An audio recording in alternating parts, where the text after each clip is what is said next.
Ladies and gentlemen, welcome back to Gaming with me, Tony Mo, and we are here today to talk quite a bit about Lawbreakers, and we're going to be doing it for the very last time before the game's full release, which is actually happening this Tuesday, August 8th. Keep an eye on that date, guys, because I'm going to be doing a massive live stream to celebrate the game's launch, and then moving right into making content for the game alongside of Titanfall 2.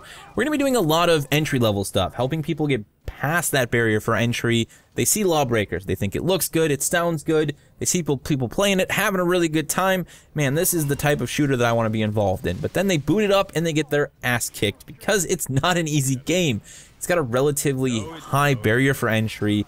The skill floor is kind of high and the skill ceiling is definitely high. So to get in and to start doing well, there's a few things you need to take into consideration. Hopefully the guides that I do in the next couple weeks will help people get past that barrier for entry, start to learn the nuances, better understand the nuances of Lawbreakers, and be on their way to finding that juicy, creamy core that is doing well in Lawbreakers. Once you find that spot and you start to perform well with even just one of the classes and maybe even just one of the game modes, just some of the time, it'll all start to click, and that's where that wonderful sort of risk-reward of Lawbreakers comes from. Get punished a bunch, but when you get there, boy oh boy does it feel really sweet. Today, though, I want to talk a little bit about Trench. Trench was a map that we got to see for the very first time during the last open beta.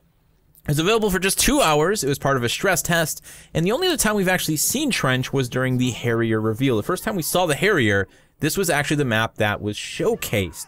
This is the first time, though, that we actually got to play it, and I'm happy to say that Trench is amazing.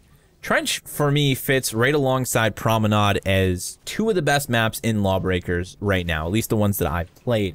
I think they actually share some similar design characteristics as well. Both maps have a rather large volume of zero-G and standard gravity, and both of those environments, while separate, have a lot of diversity and variety built into them. They also ensure that each of the capture points in a mode of like Turf War or the Pickup and the two capture points in something like Blitzball, Overcharge, or Uplink are well separated, and they also each have a sufficient amount of cover to prevent any point from being sort of sniped down exclusively by long-range targets, long-range enemies like the Gunslinger and even the Enforcer. Promenade has that big cracked center globe, and when we look at Trench, we've got a nice little dome that captures the center point and makes sure that no one can do any sort of long-range lockdown. I like the fact that the objectives have their own confined spaces that force the player to get in to fight within them. It really requires you as an individual to figure out where your class is going to function best. If you're a gunslinger, no, you probably don't want to be standing on the point capping it. You want to leave that to the Titan or the Jug or maybe even the Enforcer. You want to be out somewhere where you can make effective use of your Alpha and your Omega, where you can get those long-range snipes. That's, for me, why Promenade and Trench feel so good. There's just, again, the map flow, the diversity there is really, really well implemented. And as someone who really likes playing the Titan, I was concerned that Trench was going to be a difficult map for me, but I went all in, and every single match that I actually got to play, I think I played 6 matches in total of Trench during the 2-hour period, went really outstandingly well. For me, it was a constant state of transitioning from interior spaces, dominating the sort of, intricacies of both of those capture points on something like Turf War, for example, and then making my way out into zero-G, trying to be as fast as I could be to avoid becoming a pinata and getting sniped down by, more precision-dealing enemies. It was just a really fun map to play, and I think one of my favorite things about Trench is actually the healing station in healing pod pickup placement.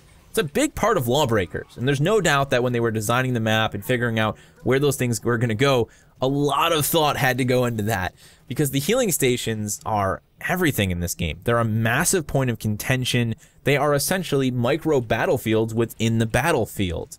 It's as if two gangs, right, are fighting out in the streets. They light each other up, they've got wounded on both sides, but at the end of the day, they gotta go to the same hospital. So they turn up at the front of the hospital in their bullet-ridden vehicles, and they both park at in the same parking lot, and then they just kind of stare each other down. It's like, wanna win it, it's like the music comes on, and then they end up in a gunfight anyways, and maybe they both die, maybe one of them dies, but chances are only a few of them are actually going to make it into the ER. That's the exact same thing happens every time you go to a center or a more contested or more potentially contested healing station inside of Lawbreakers, and Trench has the best one yet. There's actually healing pods in front of it, then you go down into 2 small staircases that lead into the healing station. It's a very confined space, and every time you walk in there, you're just kind of peeking the corner. Are they there? Did the other guys get here yet? Okay, I think we're good. Let's go into the ER, you know? And then while you're in the ER, you gotta figure out if the other guy's gonna show up and try and shoot you while you're laying on the hospital bed. That's basically what happens in Lawbreakers with those contested healing stations. They make for some really interesting gameplay loop, you know, going from capturing the turf war points to rotating out to a healing station, hoping that the enemy team is all dead and that some of them didn't go there. Callouts in competitive play are going to be such a big thing. I mean, I've played with some people who already play pretty communicatively, you know, playing with Frothy, playing with Iniquity, and, you know, really doing callouts. And when you see a guy go to the healing station, you make that callout, man. And you bet your ass you do. You say, we got one at healing station, 1 bar, because if you can get in there and force them to engage you, well, then their healing is going to stop. They can't actually heal while they're being fired on or while they are actually firing at the enemy, while they're actually doing damage. So, big part of the game. It's going to be really cool to see how important healing station like rotation is, and again, healing station callouts are in more competitive play. But they're definitely going to become a part of public play. I think for a lot of people who made their way into the beta for the very first time, you know, they don't pay attention to the value of blind fire. They're not meleeing and kicking people as much as they could be, and they're not really making use of the healing pods and the healing stations. But those are going to be a big deal. You know, looking at the cooldown on the healing pods, even keeping yourself on the battlefield as long as possible. That's something that I've already focused on a lot with the Titan. And it's just something that feels really well done when we look at Trench in specific. So those healing stations, those healing pods, they have a lot to do with, I think, how well a map flows and how well a map functions. And I think Trench is right up there with the best of them that I've played so far. So really looking forward to playing Trench in the full release, experimenting with all of the maps that we're going to have, and the 1 additional mode that's going to be coming with the full game. There was one more thing I wanted to talk about, really just kind of a quick bit of advice for anyone making their way into Lawbreakers who maybe wasn't really comfortable in the beta but still enjoyed the game, who find themselves struggling a little bit. You have to really recognize how much of the game is going to develop for you on a personal level, like the personal meta, as I like to call it, right? There's going to be a big part of your time spent in Lawbreakers the first couple days, the first couple weeks, maybe even the first couple months, where you're developing as a player, you're getting more skilled with individual classes, and you're also constantly dealing with the skill of other players. So let me give you an example. The Titan, for me, I've reached a point where I can play the Titan pretty much anywhere. If I need to play defense, I can fall back on defense, but I can rocket jump well enough most of the time that I can transition across the map very quickly. I can make use of blind fire in 0G. I can go from being on the attack to the defense very quickly. I don't have to just stay on defense. Also, as someone who's relatively good with the airburst and with the rockets, I can function pretty well in 0 gravity. But for you as an individual, you may really want to play the Titan, but find yourself frustrated because you can't land airburst shots. You don't have the direct hit skills in 0G. Play to your strength. There's nothing wrong with being a defensive Titan for your team. Lock down the interior points that don't exist in 0G and Turf War.